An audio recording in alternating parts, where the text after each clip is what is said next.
tulina ka video ke twalabyeko ak'omukyalo omu amanyidde nga Kemisera tali wano ali South Africa naye yavuddeyo n'alaajana ng'alaajaninga since you're the president of federation ng'ayagala buyambi ng'agamba nti eri gyali ali staaka byamutabuseeko asaba buyambi si yeetaaga buyambi era gw'omu ku bavuddeyo n'alaajanira ssebo.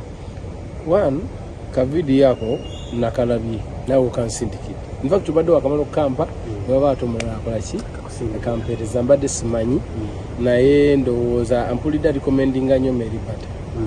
We are going to get in touch with Mary Butter then tulabe how can really help. Okay.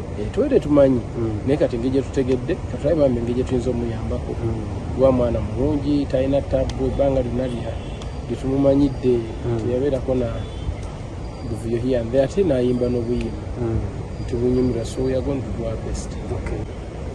Gwe nga president n'omanyako in case of anything obanga afuluma mu ggwanga kyonna ekiba kimutuuseeko nti I don't think so nti omuntu aba alina okubulira bizinesi ze naye kati twagezaako okuteekawo obwase Luganda buno bwe tulimu.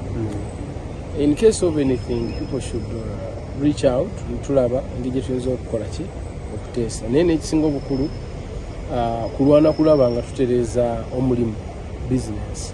People can still earn nga tebamanyize kulinnya ku stage so that abantu bava mu mbeera eno gye tulaba eyo okubanga mu kaseera wabawo obuzibu here and there.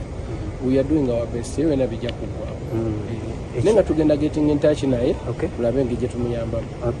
Ekiruubirirwa kye kyakudda wano ekigendera kawuli ajja kudda wano ewaka. Gwe nga president ogenda muyambako mu ngeri y'okuba nti akomawo muyambako tugenda muyamba. Federation is going to do something.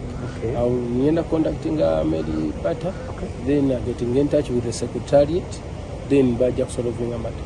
Kale tuyanziza